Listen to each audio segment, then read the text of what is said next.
오늘 예수님께서 제자들에게 이렇게 이야기합니다. 너희들은 예루살렘을 떠나지 마라. 예루살렘을 떠나지 말고 내가 너희에게 하나님께 받은 약속을 줬지. 예루살렘을 떠나지 말고 또 다른 보혜사를 이곳에서 기다려라. 몇 날 며칠이 못 돼요. 세례 요한은 물로 세례를 베풀었지만 그분 성령께서는 너희에게 성령의 세례를 줄 것이니까. 예수님의 제자들이 아무 능력이 없어요. 뭐 배우기를 했어요. 더군다나 요즘같이 교통과 지식과 문화가 발전한 세상도 아니잖아요. 갈릴리에서 갇혀가지고 어부 생활만 했던 제자들이 무슨 힘이 있고 무슨 정보가 있겠어요. 그런데 그 제자들이 예수님을 만나서 어떻게 됐느냐. 제자들을 예수님이 만나가지고 마태복음 10장 1절에 보시면 한번 보겠습니다. 시작. 예수께서 그의 12제자들을 부르사 그 모든 병과 모든 약한 것을 고치는 권능을 주시니라. 여러분, 제자들이 쫓아낸 게 아니에요. 예수님이 주신 권능으로 쫓아낸 거예요. 암행어사가 마패, 이거 적절한 표현인지는 모르겠지만 암행어사가 마패를 들고 다닙니다. 암행어사가 옷차림이 어떤지 체격이 어떤지 아무 필요도 없어요. 고향이 어떤지 인간성이 어떤지 아무 상관이 없어. 마패 자체가 능력이 됐다는 거예요. 요거 없으면 진짜 암행어사라도 인정을 받지 못하는 거예요. 네가 증명해봐라. 네가 무슨 암행어사야. 허름한 선비가. 증명해봐라. 마패 잊어버렸다는 거야. 갖고 오기 전에는 안 되는 거예요. 마패가 능력이에요. 제자들이 무슨 힘이 있어요? 예수님이 주신 권능이 능력이 있다는 거예요. 귀신을 무슨 수로 쫓습니까? 병을 무슨 수로 고칩니까? 근데 제자들에게 어느 날 이리 와봐. 그러면서 테스트한 거지. 예수님이 또 다른 보혜사가 오시기 전에 보혜사였던 예수님이 권능을 줬어요. 어떤 권능? 귀신 쫓아내고 병 고치고 복음 전할 수 있는 능력. 말질은도 없고 하니까. 근데 그 권능을 준 대신에 지갑도 뺏어버리고 두보로도 뺏어버리고 오직 그런 거 의지하지 말라고. 그래놓고는 밖으로 가서 외쳐라. 이 제자들이 쭈삣쭈삣하고 간 거예요. 사실은 확신이 없어. 테스트를 해볼 기회가 없으니까. 근데 이제 그 말씀에 순종해서 간 거예요. 이게 잘한 거지. 갔더니 고을마다 돌아다니니까 진짜 그때 당시는 얼마나 병든 사람이 더 많았겠어요. 병원이 없으니까. 귀신 들린 사람도 많았겠지요. 병든 사람, 귀신 들린 사람 혹시나 하고 병든 사람이 손을 오니까 벌떡 일어나 버리네. 안주병이가 일어나 버리네. 귀신 들린 사람이 막 벌벌벌 떨고 나가 버리네. 와우! 이런 일이 일어나는구나. 우리가 전에 한 적이 없어. 노력도 한 것도 없어. 주님이 능력을 주니까 이런 일이 일어난다. 신나가지고 돌아다니면서 복음 전하다가 다시 돌아와서 예수님 막 신나가지고 자랑하고 보고하는 거야.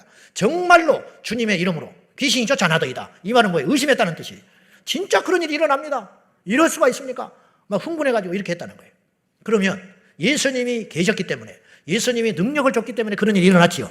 그럼 오늘 우리는 그런 걸 못하는 겁니까? 천만에 오늘 우리에게 똑같은 예수님이 영으로 오셔서 육으로 오실 예수님은 재림 때 오시는 것이고 그 전에 누구를 보내셨다고요? 또 다른 보혜사 성령님을 우리에게 보내셔서 내가 실상을 말하노니 내가 너희를 떠나는 것이 더 유익하다. 내가 가면 너희에게 또 다른 보혜사를 보내리라. 그리고 그분이 오순절날 오신 거예요. 할렐루야. 그리고 또 다른 보혜사가 우리에게 오셔서 2000년 동안 마가의 다락방에 임한 성령의 역사가 떠나지 아니하시고 그 성령이 떠나지 아니하시고 예수님 재림하실 때까지 이 땅에 머물면서 믿는 자들에게, 기도하는 자에게, 선교사에게, 복음 전하는 자에게 필요할 때마다 복음의 능력을 전하게 하시고 능력을 행하게 하시고 귀신을 쫓아내게 하시고 이런 일을 성령님이 지금도 우리 가운데 하고 계시는 줄로 믿습니다. 여러분에게도 그런 능력을 주신다. 성령이 오셔서 그때 당시에는 예수님의 제자들만 예수님이 함께 있는 혜택을 누렸지만 영적인 혜택. 그러나 지금은 온 땅에 유대인도 아니지만 전 세계 모두에게 그 성령님을 환영하고 인정하고 구하고 받아들이는 자마다 우리 속에 오셔서 성령님이 우리와 영원토록 함께 하신다고 약속하신 것입니다. 우리 교회에 성도님이 계세요. 이 성도님이 최근에 세례를 받았는데 얼마나 열심히 해서 저는 교회 집사님인 줄 알았어. 근데 알고 봤더니 세례를 이제 받았더라고. 이분의 사연이 있는데 이분이 시어머니가 죽는 걸 보고 충격을 받아가지고 이분이 죽음의 공포에 시달렸어요. 잠도 못 자고 이것이 우울증으로 오고 이것이 밖으로 표현되기를 왜곡되게 표현되기 시작했어요. 술을 먹게 되고 담배를 피우게 되고 그리고 입에서 욕설이 아니면 말이 안 되는 그런 상황 가운데 살다가 하나님께서 이 영혼을 불쌍히 여기셔서 마음속에 이런 생각이 들더래. 내가 이대로 살다가는 큰일 난다. 그래서 교회를 가야겠다. 이게 하나님의 사인이죠. 그래서 교회를 가기 위해서 교회를 찾는 중에 우리 교회 권사님을 만난 거예요. 가정이 우리 교회를 나오게 돼. 유튜브도 보고 우리 교회 오게 됐는데 좀 다녀봐라 그랬어요. 권사님이. 그때 이분이 다녀봐서 믿는 건 아닌 것 같더라는 거예요. 그래서 바로 등록을 했어요. 그리고 그때부터 주님을 찾기 시작했어. 성령님이 찾아오셨어요. 그때부터 어떤 일이 벌어졌느냐? 술이 끊어지고 담배가 끊어지고 입에서 욕설이 안 나가고 믿지 않는 남편이 깜짝 놀라버렸어요. 그리고는 일주일에 3번씩 전도를 하러 다닙니다. 근데 3번 하다가 남편이 싫어하니까 2번을 해요. 그러니까 남편이 지금 불만이 뭐냐, 맨날 술 먹고 같이 맞담배 피우고 놀러 다녔는데 이제는 이걸 못하니까 불만이지만은 아내가 변하는 것은 누구도 부정 못해. 이렇게 변할 수 있냐, 이렇게 바꿀 수 있냐. 이분이 힘든 어린 시절을 보냈기 때문에 글씨를 몰라요. 성경을 읽는 게 소원이야. 그래서 이분이 성경을 품에 안고 3개월을 기도했대. 이 말씀을 읽게 해달라고. 하나님이 눈을 열어주셔서 글을 읽게 되고 지금은 성경에 필사를 하는데 민수기까지 필사를 했다고 하십니다. 누가 했나요? 사람이 했나요? 병원에서 했나요? 약이 했나요? 성령님이 그렇게 하셨다 이 말이죠. 그 성령님을 우리 안에 받아들여야 된다 이 말이에요. 여러분에게 그 성령이 계십니까? 주의 성령이 내게 임하셨으니 이는 나를 보내사 가난한 자에게 복음을 전하게 하시려고 내게 기름을 부으시고 포로된 자에게 자유를, 눌린 자를 자유케 하고 주의 은혜의 해를 전파하게 하려 하십니다. 우리 주변에 눌리고 상하고 찢긴 자들이 너무 많아요. 그런 사람들을 살리라고 하나님이 우리에게 오신 줄로 믿습니다. 사도행전 1장 8절 말씀 우리는 줄줄줄 외우지 않습니까? 오직 성령이 너에게 임하시면 너희가 권능을 받고 예루살렘과 온 유대와 사마리아와 땅끝까지 이르러 내 증인이 되리라. 이 말씀을 2가지로 생각을 해봐야 돼요. 그건 뭐냐? 권능이 임했지만은 주저앉아 있는 사람이 있는 거야. 성령이 우리에게 권능을 주셨는데 권능을 주신 목적이 있다는 거예요. 나가라는 거예요. 나가서 외치게. 나가서 상한 자, 가난한 자에게 떡을 주지 말고, 여러분 가난한 자에게 돈을 주는 게 아니에요. 가난한 자에게 복음을 주는 거예요. 가난한 자에게 떡을 주면 그날 하루를 살 수 있지만 복음을 주면 영원히 살 수 있는 거예요. 하나님의 복음은 떡을 능가하는 능력이 있는 거예요. 가난한 자에게 복음을 전해라. 눌린 자를 자유케 해라. 귀신에게 눌린 자, 환경에 눌린 자, 마음에 눌린 자, 어둠에 눌려있는 자, 무슨 수로 해방을 시키냐 이 말이에요. 지금요 아이들이 방 딱 문 닫고 들어가면 안 나와요.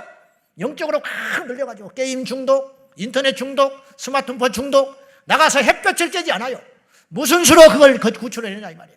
자식 이야기라 말도 못하지. 짐이 한 집입니다. 한 집. 이놈 사귀었다 저놈 사귀었다, 이 여자 사귀었다 저 여자 사귀었다, 툭 하면 며칠 아르바이트 하다가 그만두고 저밖에 앉아가지고 이걸 무슨 수로 해결하니? 마귀에게 영적으로 확 물려가지고 감사할 것이 온갖 투성인데 지 방이 없습니까? 지 차가 없습니까? 응? 먹을 것이 없습니까? 옛날과 비교할 수 없는 것인데 그걸 감사로 여기지 못하고 기쁨으로 누기지 못하고 만족함이 없이 우울증에 걸려서 산에 죽네. 이렇게 눌려있는 그 영혼들에게 무엇이 답이 될 수 있냐 말이에요. 성령님만이 답이라 이 말이에요. 예수님이 답이라 이 말이에요. 예수께서 길이요 진리요 생명이라 말하셨어요.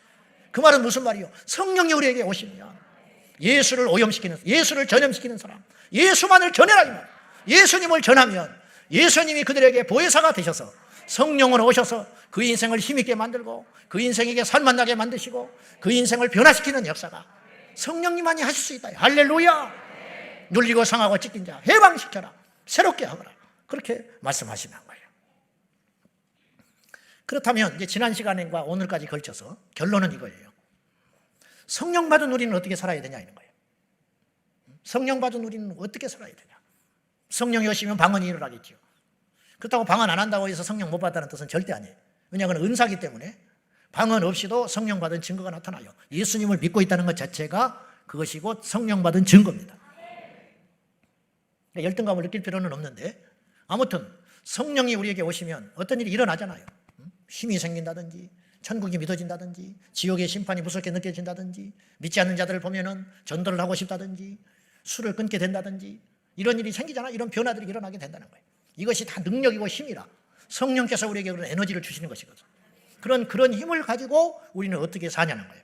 교회 안에서만 머물러 가지고 다다다다 나 방언하는 거 들어봐 이러라고 방언을 줬겠냐 이 말이에요. 그렇지 않다. 내 병을 고쳐줬다. 아무도 몰라. 근데 주변 사람들이 그 병 고쳐준 나를 하나님께서 고쳐주셨으니 그 예수를 증거하고 살라고 주님께서 병 고쳐준 거 아닙니까? 그래서 성경은 이야기하는 거예요. 너희는 가라.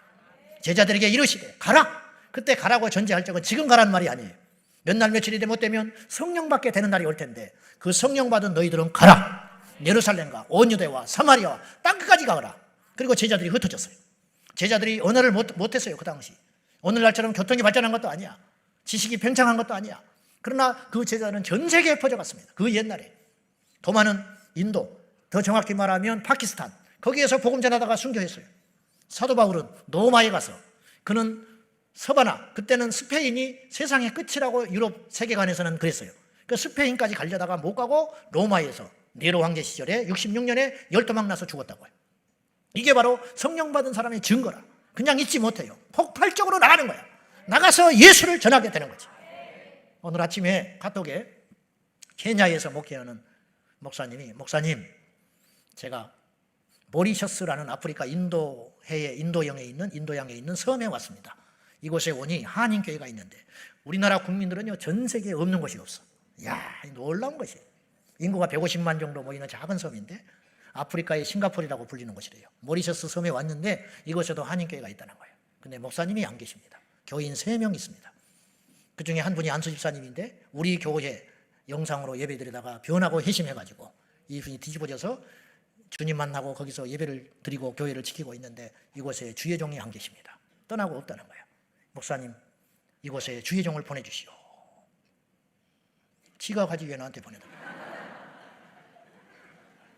근데 내가 지금 갈 수 있는 형편도 아니고, 오늘 이 예배를 통해서 혹시 하나님께서 감동 주시면 그곳에 갈 종이 있을 거라고 나는 생각해요. 너희는 가라. 1만 킬로라는 책을 이지성 작가가 썼습니다. 이거 뭐 그 책에 다 거론된 내용이니까 중요한 비밀은 감추어졌지만 거기서 책이 다 나와 있어요. 탈북자 수천 명을 목숨 걸고 한국으로 데려오고 있는 슈퍼맨이라고 있는 가명이라고 쓰는 목사님이, 그분이 계시는데 이분과 함께 사역하는 것들을 그곳에 나눠놨는데, 이분이 탈북자들이 나와가지고 예수님을 믿고 변화되면 이분들이 북한으로 들어가요. 근데 들어가서 지금 한 20-30명이 순교했어요. 그러니까 이 작가가 이 슈퍼 목사님을 원망을 계속한 거야. 목사님 왜 보냅니까? 가면 죽는데. 어렵사리 살겠다고 탈출한 사람을 왜 다시 보냅니까? 그때마다 이 목사님 울어요. 근데 나중에 알고 봤더니 이 목사님이 보낸 게 아니야. 그들이 가겠다고 하는 거야. 그들 안에 임하는 성령께서 북한에 들어간다는 거야. 왜? 어차피 자기들은 죽었을 목숨이라는 거예요. 어차피 죽었을 목숨인데 탈북해서 하나님 만났고 내 안에 계신 성령께서 북한에 다시 들어가라고 하시니까 거절 못한다는 거야. 그리고 들어간다는 거야. 이걸 누가 시켜서 하는 일이냐고. 성령이 우리에게 오시면 가만히 있지 못한다 이 말이야. 가만히 있지 못한다. 너희는 가라. 모든 족속으로 제자를 삼아 아버지와 아들과 성령의 이름으로 세례를 주고 내가 너에게 분부한 모든 것을 가르쳐 지키게 하라. 정말로 성령 받았으면 뜨거움만 자랑하지 말고 성령 받은 내가 일터로 나가고 직장에를 나가서 가정을 바꾸고 일터를 바꾸고 나라를 바꾸고 여의도에도 나가고 학교에도 가고 세상에도 나가서 바꾸라 이 말이야. 바꾸라. 노예 해방하면 우리는 링컨 대통령을 생각합니다. 그러나 그보다도 원조가 있었어요. 18세기 영국은 국가 재정의 3분의 1이 노예 무역을 통해서 유지되고 있었어요. 그러나 21살에 영국의 하원에 당선된 윌리엄 윌버포스는 독실한 크리스찬이었습니다. 성령의 사람이었어요. 그는 그 현실을 받아들일 수 없었어요. 하나님께서 모든 사람을 만들 때 동일하게 만들었는데 어째서 피부색이 검다는 이유로 이런 차별을 받아야 하는가. 물건 취급을 받았어요. 아프리카에서 인간 사냥꾼들이 흑인을 잡아다가 배에다가 차곡차곡 짐짝처럼 쌓아서 싣고 오면 4분의 1이 배에서 죽습니다. 그러면 상어밥으로 던져버리고 말아요. 그래도 끄떡없어요. 왜냐? 보험을 들어놔서 죽은 노예들을 보상받을 수 있기 때문에 죽고 살고 관심 없어요. 실는 숫자만큼 영국에 도착하면 돈을 받을 수 있었어요. 그렇게 잔혹하게 그러면서 수많은 사람들이 돈을 벌고 살아가요. 그래서 그는 신앙의 양심을 가지고 이걸 참을 수 없어서 5년 후부터 사원 의원에 당선된 5년 후부터 노예 무역 폐지 운동을 합니다. 그리고 법을 계속 올려요. 이 법을 통과시키기 위하여 그는 150번의 의회에서 연설을 합니다. 그는 2번의 암살 위기를 겪습니다. 그 사람 때문에 너무 많은 사람들이 경제적으로 피해를 보니까 죽여버리려고 하는 거예요. 중상모략에 시달립니다. 그러나 그는 굽히지 않아요. 마침내 20년 만에 영국에서 그의 노력으로 인하여 노예 무역 제도가 폐지됩니다.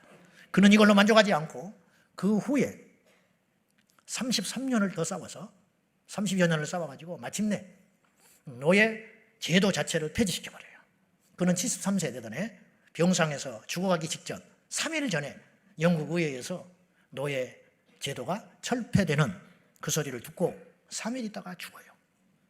윌리엄 윌버포스가, 성령 받은 윌리엄 윌버포스가 세상에 나가서 외치니까 세상이 바뀌었어요. 우리는 지금 뭘 하고 있습니까? 왜 우리끼리 싸웁니까? 왜 우리끼리 서로 질투를 합니까? 마귀에게 속고 있는 겁니다. 왜 선거만 되면 시끄럽습니까? 왜 연말에 가서 봉사 한 해 안 하네 시끄럽습니까? 왜 회비를 5,000원, 3,000원 갖고 싸웁니까?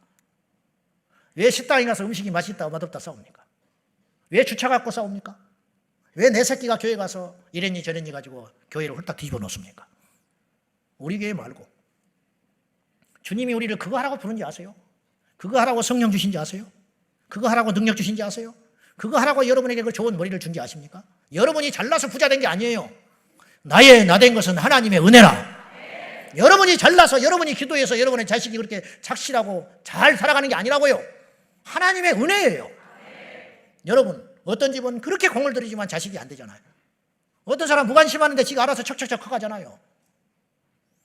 태아교육도 쓸데없는 소리야 사실은. 됩니까? 하나님께 다 속해 있는 것이지. 억지로 됩니까? 그러면 그런 은혜를 왜 주셨냐 이 말이에요. 받은 걸 기뻐하지 마세요. 5달란트 받았다고 자랑하지 말라고. 1달란트밖에 못 받았다고 원망하지 말라고. 다 하나님이 목적대로 이유대로 주신 거예요. 하나님의 부르시면 후회함이 없다 그랬어요. 우리 같은 자를 왜 불렀는지 우리는 이해가 안 가요. 그러나 다 이유가 있어요. 그 이유대로 살아야 성령 받은 사람이라는 거예요. 하나님 우리를 부르셨습니다. 갇혀있지 말라고, 아스팔트로 나가라고, 외치라고, 전쟁하라고, 세상을 바꾸라고. 제가 국회의원 만나는 것은 전투하는 거예요. 전쟁하는 거라고. 저는 뭐 그런 소리 듣지도 않지만은 어디가 설교를 하고 왔더니 밑에 댓글에다가, 우리 교인은 아니겠지만은, 목사님 제발 세상 이야기 하지 마세요 그러더라고. 포괄적 차별금지법 그런 이야기가 세상 이야기로 들리는 거야. 나는 뭐 그런 수준의 사람하고는 대화하고 싶지가 않아. 예수님만 이야기해 주세요 그러더라고. 그래, 내가 예수 이야기 안 하나? 진정한 복음이 뭐냐 이 말이야. 그래서 지금 우리가 이렇게 된 겁니까? 한국교회가? 눈을 열어서 우리가 무엇을 해야 되는지, 마귀를 대적하라. 그리하면 피하리라. 너희는 세상으로 가라는 거야. 갇혀 있어서 쎄쎄쎄 하지 말고, 우리 모두가 성령을 진정으로 받았다며 작은 능력을 가지고 큰 역사를 이루었던 서문화 교회처럼 내게 비록 힘이 없고 부족하고 내가 가진 역량이 이거밖에 안 되지만 그 속에 성령이 임하시면 세계를 바꾸는 폭탄이 될 수 있다. 그 믿음과 확신을 가지고 포기하지 말고 나아가는 저와 여러분이 되시기를 예수님의 이름으로 축원합니다. 닭장에 수탉과 애기 병아리가 대화를 합니다. 아빠 머리에 있는 이 벼슬은 왜 그렇게 멋져요? 그랬더니 이 위용을 가지고 적을 제압하기 위한 것이지. 그래서 막 고개를 들었어요. 아빠, 우리에게 있는 이 날카로운 불이, 이것은 왜 이렇게 날카롭고 쪼아대는 능력이 있는 거죠? 적이 들어올 때 사정없이 쪼기 위한 것이지. 아빠, 우리 목소리는 왜 이렇게 큽니까? 그랬더니 상대방을 제압하기 위해서 큰 소리를 준 것이지. 한참을 고민하고 있던 아기 병아리가 이렇게 물었어요. 근데 아빠, 우리는 왜 닭장 안에 있는 거죠? 닭장 안에 갇힌 닭처럼 그렇게 잘났으면 나가라 이거예요. 나가라. 그 안에서만 있으니까 사이가 오면 그냥 죽는 거야. 목 잘려서. 여러분이 능력을 달라고 기도 많이 하지요. 성령 달라고 어지간히 기도 많이 하지요. 주님이 물어요. 그거 받아서 뭐 할래? 좋잖아요. 웃기고 자빠졌네. 그거 받아서 뭐 할래? 네 자식 잘 키워서 뭐 할래? 네 부자 돼서 뭐 할래? 네 병 나서 뭐 할래? 제가 하나님, 왜 어떤 사람은 고쳐주고 어떤 사람은 안 고쳐주십니까? 주께서 나에게 이런 응답을 주셨어요. 교회는 병만 고치는 것은 아니다. 교회가 병만 만약에 다 고친다면 복음이 오해될 수 있다. 그러나 한 가지 분명한 것은 저에게 주신 마음은 이것이었어요. 그러나 성령이 임하면 문제가 해결되는지 아니면 그 문제를 짊어질 수 있는 능력이 생긴다. 둘 중에 하나는 반드시 일어난다. 우리가 다 그래. 짊어지면 영광이 될 것이고 십자가, 아니면 그 짐이 벗어지면 하나님께 힘있게 사명 감당하면 되는 거예요. 사랑하는 여러분, 성령을 받읍시다. 바울에게도 가시가 있었지만 그 가시 때문에 하나님이 못하실 일은 없었어요. 왜냐? 그 가시로 인하여 바울은 평생을 주님을 붙잡고 살았기 때문에. 오직 성령이 너에게 임하시면 너희가 권능을 받아서 예루살렘과 온 유대와 사마리아와 땅끝까지 이르러 내 증인이 되리라. 세상으로 가라. 일터로 가라. 가서 일터를 바꿔라. 가정으로 가라. 가서 가정을 바꿔라. 너희 형제에게로 가라. 형제를 바꿔라. 세상으로 나가서 바꾸는 성령 받은 우리 모두가 되기를 축원합니다. 기도하겠습니다. 하나님 아버지, 우리에게 성령님 오시옵소서. 성령님 오시사 이 세상을 이겨내는 예수님의 용사되게 하시고, 그 옛날 마가이다라방 성령님 오셔서 그때는 조직도 없었고 사람도 없었고 교통도 없었고 지식도 없었고 문화도 미천하던 그때에 전 세계에 복음이 전파되었다면, 오늘날 우리가 성령 받으면 얼마나 엄청난 일이 일어나겠습니까? 주여, 우리 제자강성교회 모든 성도들이 성령 받아 세상을 바꾸게 하여 주시옵소서. 예수님의 이름으로 기도하옵나이다.